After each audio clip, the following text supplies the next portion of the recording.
Hello everyone. Today we shall discuss Evans Tries an O-Level by Colin Dexter. Evans Tries an O-Level by Colin Dexter is one of the most exciting detective short stories ever. The story depicts a clash of wit between criminals and the law enforcing authorities, in which the prisoner Evans befools the jail authorities and manages to escape from the prison. Let's move on to the summary.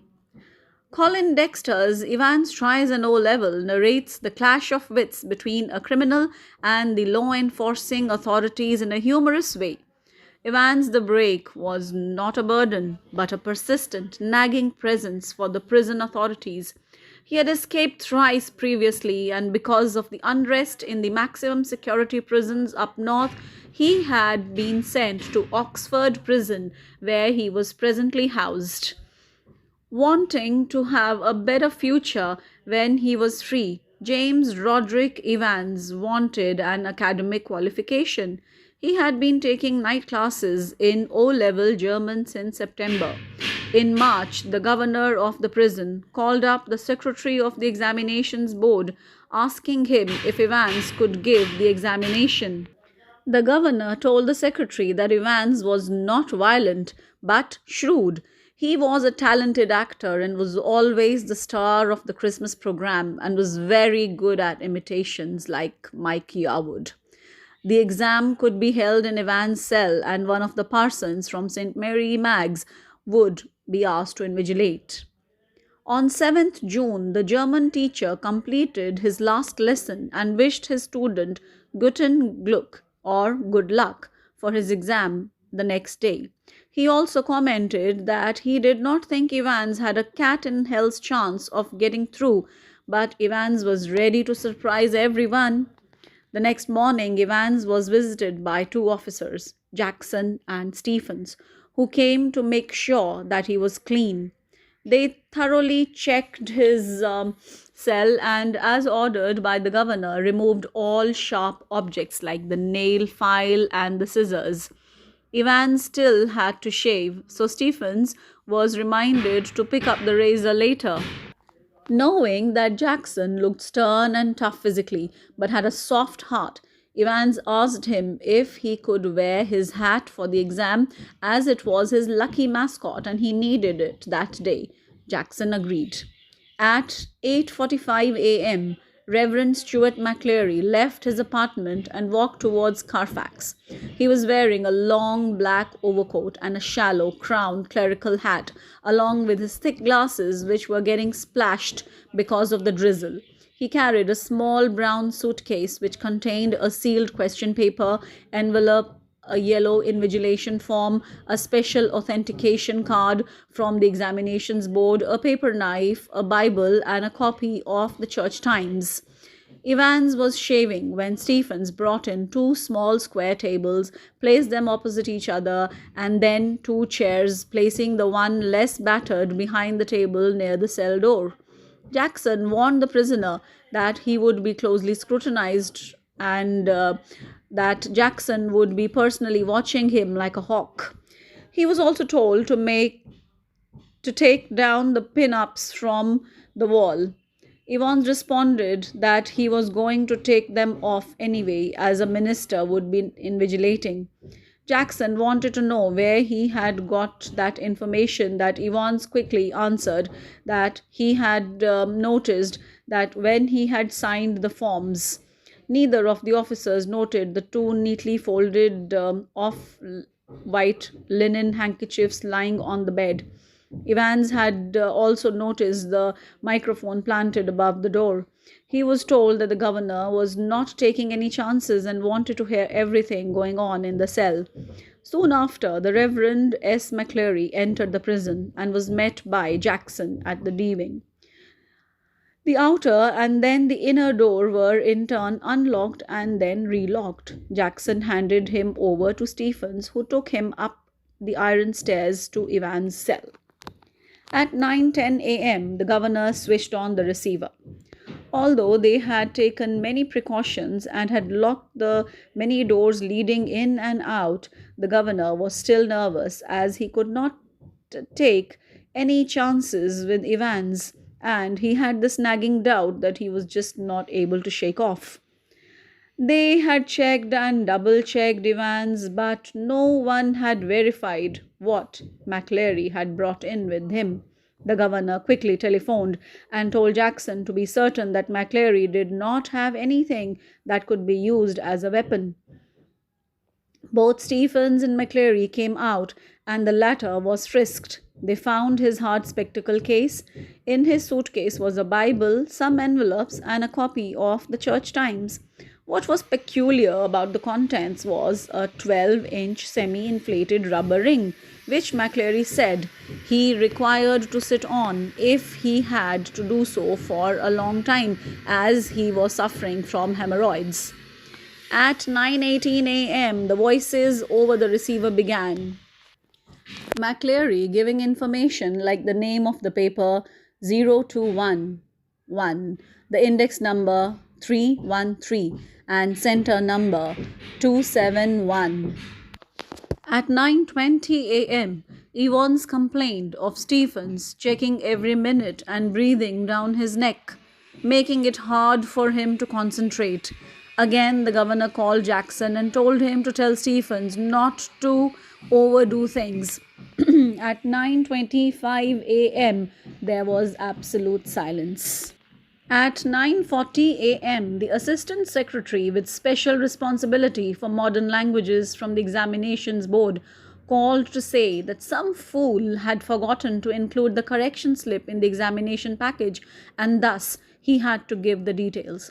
After the governor had given the telephone to Jackson, he began to think of the call. Was it a fake call?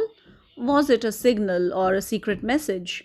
He dialed the number of the examinations board but got a busy signal reassuring him that it was not a fake call. 2 minutes later, he heard the invigilator informing Evans of the mistake. The German word golden had been incorrectly spelled. He smiled, remembering his own sixth form German. The phone rang again. It was the magistrate's court, asking for a prison van and a couple of prison officers. Again, he wondered if it was a fake call. He came to the conclusion that his imagination was running riot. Every time Stephens looked, the scene was always the same. Evans staring blankly with his pen between his teeth. The officer also noticed that the parson had amateurishly cut hair but well-manicured nails. At 10:50 a.m., the governor heard Evans complaining of the cold and asking if he could put a blanket around himself. When Stephens looked inside, he was surprised to see Evans wrapped in a blanket and wondered if he should report to the authorities this abnormality. He wondered if Evans had planned to suffocate the parson with the blanket, but he instantly also remembered that there was no sunlight nor heating on this side of the prison and let go of the matter. At 11:20 a.m., Evans was informed that he had only 5 minutes left. Something still bothered the governor, and he picked up the telephone again. At 11:22 a.m., Jackson hurriedly shouted for Stephens to pick up the telephone as the governor wanted to speak to him. He was instructed to personally escort McCleary to the main prison gates. After Evans handed over his paper at 11:25 a.m., Stephens walked out with the invigilator. He thought that the Scots accent was more pronounced and the black overcoat somewhat longer, reaching his knees, making the parson seem even thinner. On his return, Stephens decided not to stop for a cup of coffee. Instead, he hurried towards Evans' cell. Thinking it was Evans at first, Stephens saw a man sprawled on Evans' chair with the regulation blanket slipping from his shoulders. His closely cropped hair was soaked with blood, which was dripping through the black beard and spreading over the white clerical collar and black clerical front. Stephens shouted for Jackson, and this made McCleary aware of his surroundings. He took out a handkerchief from his pocket and applied it to his bleeding head, making the spotless white linen red with blood. He tried to speak with the German question paper in his hand, but at that time no one was listening, and his voice just trailed. The sound of sirens, prison officers, doors banging and bolting, telephones ringing filled the air. McCleary, supported by Jackson and Stephens on either side, met the governor in the prison yard. McCleary finally got the governor's attention and showed him a photocopied sheet carefully placed over the last page of the question paper. After reading the translation, the governor realized that it gave instructions about the vital point of time being 3 minutes before the end of the examination. He was told not to hit the minister too hard and not to exaggerate the Scots accent. The detective superintendent arrived and was told by McCleary that Evans was on Elsfield Way. The governor instructed Carter to take McCleary along for guidance. From the last few lines of the German text, the governor read that from Elsfield Way, Evans would head towards the Headington roundabout.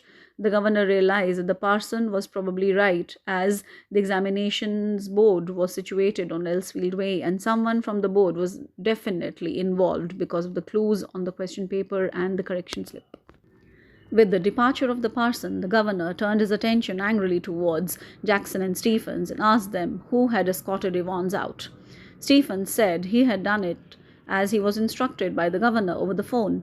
The governor scathingly told him that he had not called. Jackson was also told that he had been absolutely brainless.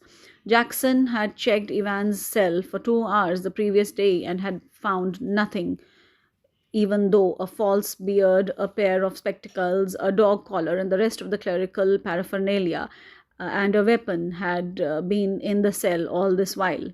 The governor was still concentrating on the question paper and was trying to decipher the rest of the line. The word was neither Newgraben or Newgrave, and then he understood Newbury. He told the driver of the prison van to go to St. Algate's police station and instructed Jackson and Stephens to accompany him and meet Inspector Bell, Chief Inspector Bell. The governor telephoned the chief inspector and told him everything he had discovered.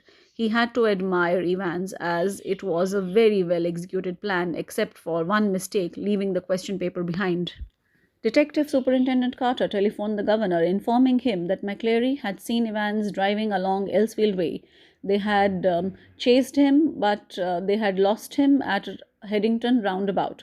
The governor asked if McCleary had gone to the hospital. Superintendent Carter told him that McCleary was in Radcliffe Hospital. The governor called the hospital to ask about the condition of the parson, but he was told that there was no one of that name in the hospital. On checking, they found the real Reverend McCleary tied up in his study in Broad Street. He said that he had been bound by 2 men since 8:15 a.m. The governor now realized that Evans, as McCleary, had not left the prison but had later been sent out with Detective Superintendent Carter by the governor himself. Evans was enjoying his fish and chips in Chipping Norton. He had covered his terribly cut hair with a hat. As his scissors had been taken away, he was forced to cut his hair with a razor, but luckily Jackson had let him wear the red and white bobble hat. His chin, however, was still sore and red, as he was allergic to sticking plaster with which he had to bind his beard. When he entered the Golden Lion, he noted that the receptionist had changed. He told her he did not want breakfast, but asked for an early morning call at around 6:45 a.m. As he walked up the stairs, he thought how effective it had been for him, for McCleary to wear 2 black fronts. He was absolutely amazed at his own wonderful plan. On entering his room, he was stunned to see the governor waiting for him. He was informed that the police now surrounded the place. No one spoke for the next few minutes. Finally, Evans asked if the governor had found him because of the correction slip. The governor also came to know how all that blood had been brought into the prison. It was through the semi-inflated rubber ring, and the blood was from the slaughterhouse. It was a pig's blood.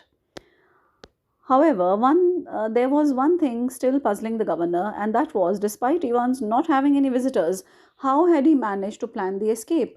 Evans told him he had good friends, the German teacher and the man who impersonated McCleary. Evans and the governor walked down, and Evans was handcuffed and put into the police van. As he left, Evans jokingly asked the governor if he knew any more languages, as he was thinking of taking Italian O-level classes the next time. Evans' handcuffs were unlocked in the van, and Evans suggested that they head for Newbury. Evans escaped again.